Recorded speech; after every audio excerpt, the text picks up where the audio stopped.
Okay, I got you with this very, very modern water gun, this super soaker, but that's not what this episode is all about. First of all, let me get rid of this.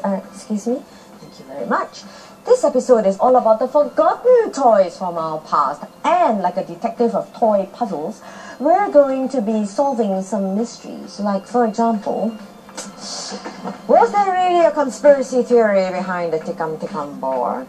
Or is it really true that the paper doll has indeed been torn to extinction? And finally, legend has it that Singapore used to manufacture its own brand of miniature cars.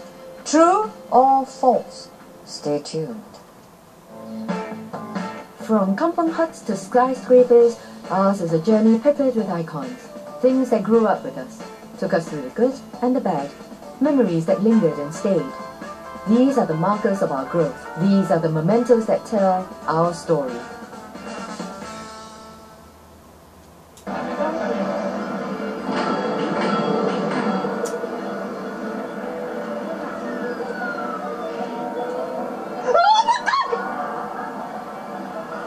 You know, this game is just so crazy addictive. But there's a precursor to this game. And do you know what it is? Actually, neither do I, but I'm gonna find out. But I'm just gonna try one more time. Come on! Ah! Woo! Forget it. I'm on my way to the Children's Little Museum. It's a haven for old toys. Oh my goodness, look, a whole bunch of old toys. There's like snakes and ladders and kuti kuti and 5 stones and the Tikam Tikam board. This was a major source of entertainment for young children in the past. The owner, Patrick Neo, is a veteran Tikam Tikam player and an expert in all things related to toys from way back in the 1960s. I was born in the late 50s, and those days we take anything from the backyard and create our own toys. All human beings are same. Even up to today, people like to go to the casino to gamble. In those days, children, they always like to take chances. That's where this Tikam Tikam came about. Like many arcade games today, Tikam Tikam was the source of great entertainment for many children, all eager to win a prize. Pick a winning number and you stood to win a booby prize or the coveted toy. The anticipation often much more exhilarating than the reward. I have to admit that I've never played Tikam Tikam when I was a kid. And I mean 1970s, late 1970s, that's, you know, I was still like a teenager at that time, you know. So come, let's talk a little bit about how Tikam Tikam is played. Normally, Tikam boards are very colorful. That's the first thing that will attract the people to come. Every tab, there's a number inside. There will be a prize corresponding to this number here. When you open up this tab, there's a number. For example, the number is, say, 38. Right, 38, correspondingly to 38, there's a prize there. See this? It's Tikam Tikam 2.0. This was the second generation of Tikam Tikam. I'm going to be very child fun. It was a lucky dip, but as the original black bags are now unavailable, Patrick's version uses a brown bag. Look at this! You can get to win one of the green spot because... You know what I used to call this? Where is this made? This is made by Amoy Canning, one of the pioneers in the bottling industry in Singapore. You mean green spot is made in Singapore? Yes, it's made. Really? Yes, it's by Amoy Canning. I didn't know that. And you know, this version of the green spot bottle is not even the first generation. I remember the first generation one did not look like this. Yeah. And I can still remember the taste of the green spot, you know. It had a kind of like slightly bitter sort of taste, you know. Let me show you the various design. You can see the first one is, they call it the popcorn. You win either money or you win a packet of popcorns. Here you can see it's a soccer board. You will win prizes related to soccer. Inspired by the movie, you'll win E.T. characters, small little characters, the big characters, and sometimes money. This one would be aeroplane and would be something like this. Yeah, is this an example of the type of... Yes. Oh, I see. So this is an example of the type of toy that you could win if you go in Tikam Tikam. Now, I've heard this conspiracy theory that there are some boards where the manufacturers will say to people that there's a grand prize in there, but then they won't put a grand prize in there, and they will just say it just to get people to just keep trying and trying and trying. Is it really true? Yeah. If not, you're only paying for 5 cents. How can I give you a price worth more than 5 cents? Then I will lose money. That's so sad. That's really very sad. The Ape is a businessman. He definitely wants to win money. At Tikam Tikam, there is no promises, there is no guarantee that the Ape have to give you a prize. After a crash course from the expert, it's now time to try my luck. Let's put my hands over all the envelopes and let's just see where the free ring is. What are the odds of winning on this board? He could be only putting, say, 5 to 10% of the prizes when he finish the whole tab, you know. You really win that prize you want? Oh! There he goes. Time for things you never knew about Tikam Tikam. Adults also play Tikam Tikam, with prizes not suitable for children. You can see this board, they either win money, if not they win a pack of cigarette, or even win a can of cigarette. So, you know, I'm very happy with my doll, but I'm very unhappy about the fact that the Tikam Tikam boards were rigged, and I refuse to accept that. So you know what? I'm going to do more research.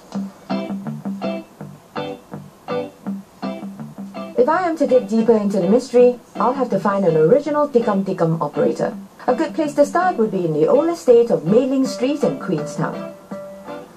Hi, we're here at Long Hui store. You know, it's one of those typical stores that used to operate the Tikam Tikam in the past. It's been here since 1969, so I think this is a good place to find out whether or not that conspiracy theory really works.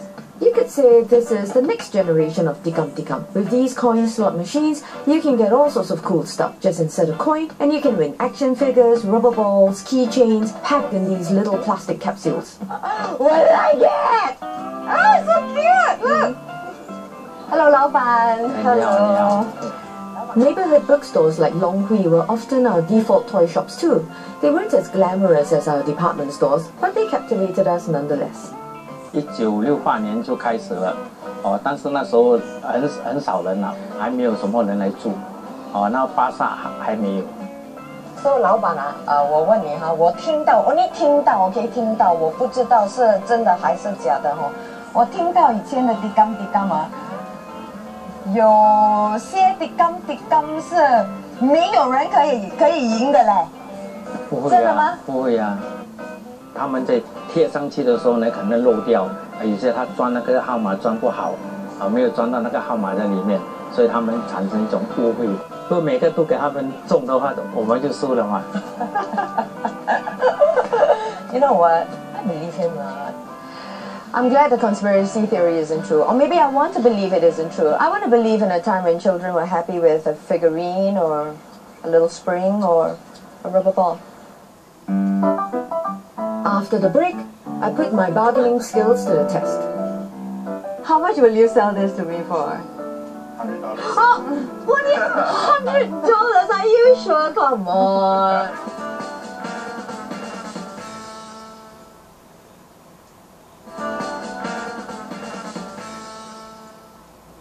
Oh my goodness, let's have a look at some of the modern dolls that are available today. This one's got some sort of like snazzy pool and oh, look at this. This one's got in front of some big plasma television. It's a doll running for president. As you can see, the modern doll has become very, very sophisticated and complicated. But I remember a time when a doll was a lot simpler, no less charming, and just as popular in its heyday. How many of you remember the paper doll? Paper dolls are two-dimensional dolls with a stash of outfits for all occasions. Just fold a tab of paper and clip it on. Looking good, girl! When paper dolls surged in popularity as toys, they were used as advertising. Look at how the paper dolls have evolved. Look at this. This one has got to be like what? 1930s? 1940s? This is definitely 1960s. It has Twiggy. And it evolves even further because I've got a David Bowie one. This is like what? 1970s? Look at this. Thor. Complete with his hat. But it's not the modern paper dolls that we're interested in. We're interested in looking at some older paper dolls. The paper doll has existed since the 1800s, as long as there have been paper and creative people to apply images to it. Creative people like fashion designer Joe So, who now uses the paper doll as a tool for work. Joe, Yes. I want you to tell us a little bit more about, where you get your inspiration. Well, a lot of my inspirations actually come from the things around me, especially childhood memories and children's imagination, the toys that we play. Me playing paper dolls as I grew up is still a part of my life today in the form of design. When I design my collections, I draw lots and lots and lots of clothes, and then afterwards with all the clothes I have to switch and match, and that reminds me of playing paper dolls because I also have to cut my designs up on a little piece of paper and keep moving them around. So even till today, as a fashion designer, I'm still playing paper dolls. We have one knitted top here. So on front it looks exactly like how you would draw a top in pencil. Everything is flat and 2D. But if you turn it around, you will see the flaps that you have on a paper doll, exactly, but on a real life instead. If you were to draw a paper doll right now, what would she look like? I will just do something that is very, very handsome. I love sort of retro vintage style.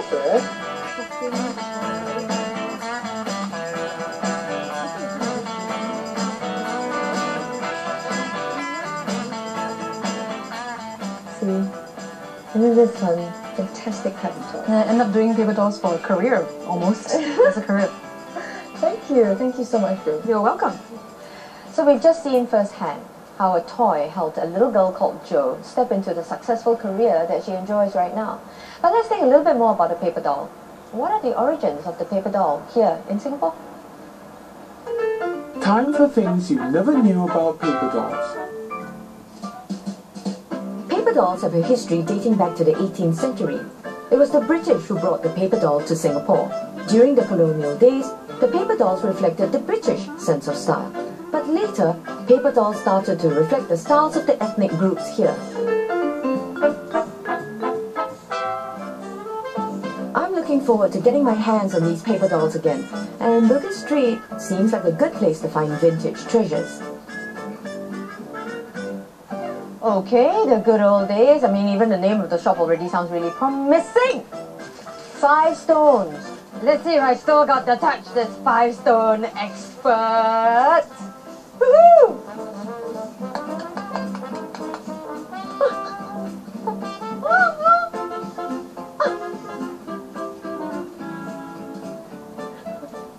Card games, they seem to have reprinted the exact sort of illustration from the packs that I used to play with. I don't know about you, but I played with this all the time, but I was a real failure. Oh shit! My stroke on my, oh my god! See, I'm so bad at this. Okay, but I have meant it. Okay, my stroke and I'm stuck inside, but it doesn't matter. Let's see what else they've got here. Oh, look! Not exactly a paper doll, but still some sort of a paper cutout. Honestly, I think that if I'm going to find a paper doll anywhere in Singapore, I'm going to probably find it here. Oh my goodness. Thank you. So here we are. Who buys an old-fashioned toy like this nowadays? We have crowds from working class, Yeah? young girls, Young mothers, young mothers. And look at your collection of old-fashioned stuff. Telephones and... My goodness, look at this. See, all single 不了情.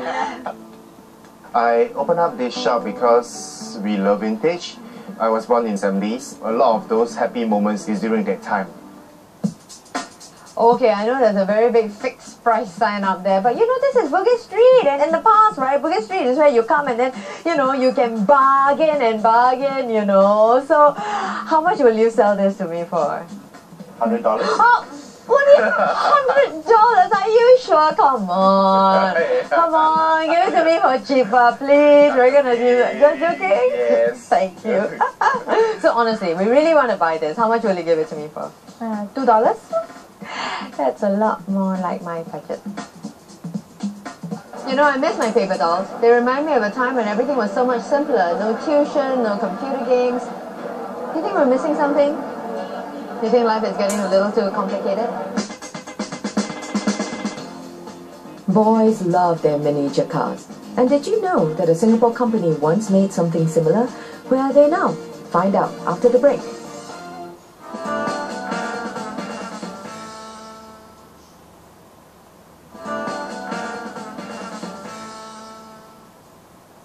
You know, when it came to miniature cars, foreign brands really led the way. Who could forget Matchbox? But did you know there was a locally produced miniature car? Mandarin was a Singapore-based company which made die-cast toys in the 1960s and 1970s. The toy designs were similar to many of the international brands.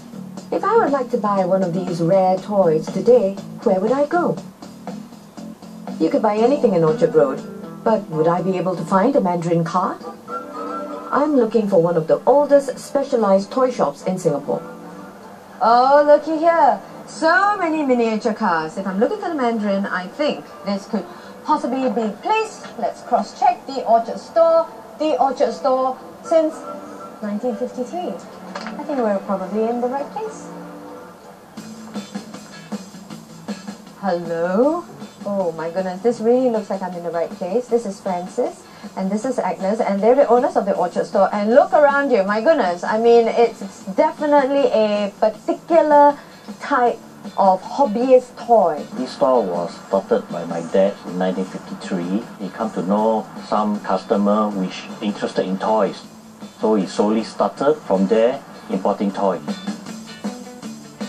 Why do you think they make these die-cast cars in miniature form with such detail? The demand are very high nowadays for details. The people that buy a die-cast car, are they like car enthusiasts in real life? They have a big giant Jaguar and then they want also a small Jaguar. That's one, right? That's one, right? Also, people cannot afford it. They will want a model like that for their dream car. I love that. Do you all have any of these elusive Mandarin die-cast cars? Oh, I'm sorry. Mandarin is out of business for many years. So, while I didn't manage to find a Mandarin here, I did manage to find an interesting gem of information about Singapore's past. What does MSA stand for? Malaysia Singapore Airlines. This is the time when Malaysian Airlines and Singapore Airlines separated. This is just before it separated, you mean? That's right. You see, that's why toys are a really good repository for a country's history. You know, I've never flown on a Malaysian Singapore airline before, but have any of you flown? I have no money for that because prior on a plane was Yes, you're right. the one who had the Money. When, during that time, At that flying time, was was very, something, very was a expensive. something. But I did. Oh, I my did, goodness! yes. Where did you fly to? To London. Oh, wow. London. Not only fly a plane, fly to London. Okay, so I didn't find the Mandarin here, but Francis did give me a lead, and that was to go into the internet, and so that's what I'm going to do. My search led me to Jurong to meet a toy collector, Julian Lim, who has a big collection of cars. But does he have the Mandarin?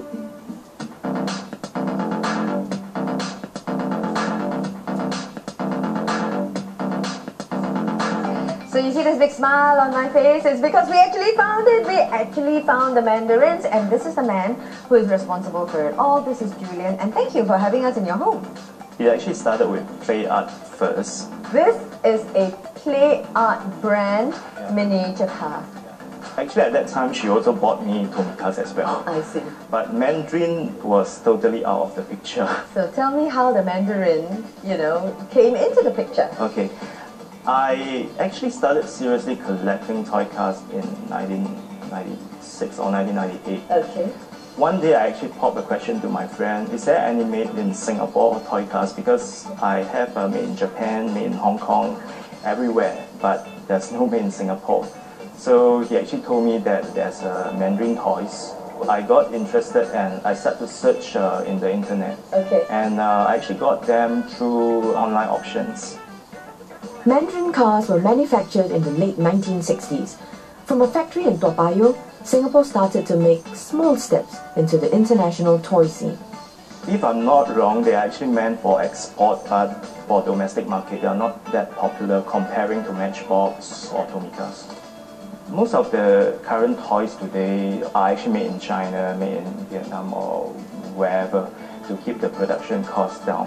But the castings of the past, they are actually, I would say, made with passion. Passion? How does that match up against the mighty Matchbox? Matchbox was attractive because it probably represented quality. Something that was imported, it was made in the UK, and it's something that every boy would want to get their hands on rather than maybe a locally made die-cast car. One of the things that caught my attention when I was young is we used to have this Grand Prix race at Old Upper Thomson Road. After watching the races, I would always come back to do is to try to race the cars as, you know, in a sense to replicate what I saw at Upper Thomson Road. The early Matchbox cars were designed to obey a school rule. Matchbox creator Jack O'Dell had a daughter who went to a school that only allowed toys that could fit inside a matchbox. Jack obliged by crafting a toy that did just that. And soon, Matchbox appealed to the hearts of many kids. Time for things you never knew about Matchbox toy. Matchbox was also once produced in Singapore. They started production in 1966. I can remember the factory at one time shifted to Singapore and do production as well. There's an invitation by our government to start manufacturing in Singapore. So I suppose they have a very good deal. That's the reason why they shifted their factory from England to Singapore. I like the ones where, you know, the doors could open, the bonnets could open. Those were nice to have because, you know, it's something other than just having the car itself. You could open the doors and the bonnet. This car is actually based on the Triumph Top Gear series. The original one, the bonnet you can actually open up, but the Mandarin version it doesn't. I believe this is to cut costs because the Mandarin in the past is actually a cheap toy. The wheels is actually smaller comparing to the original Triumph Top Gear. And this is a Honda made by Mandarin. It looks like the doors can be opened, but actually you can't. Even though the quality is not there, but I find that they have a certain charm in the toys. And I'm a Singaporean, so I think it's a national pride for me to collect Mandarin toys. My hunt for these old toys was fun and nostalgic. And I've also learned that in their design and how they were played, a slice of Singapore history can be found. These old toys may not be a part of our lives today, but they are a fitting reminder of a time of little comfort and indulgences, and where simple pleasures made all the difference. You know, my search for toys isn't just about recapturing memories from my childhood. The toys that we played with were indicative of where we found joy, what used to make us happy in the past. Where are you finding joy today? And are you happy?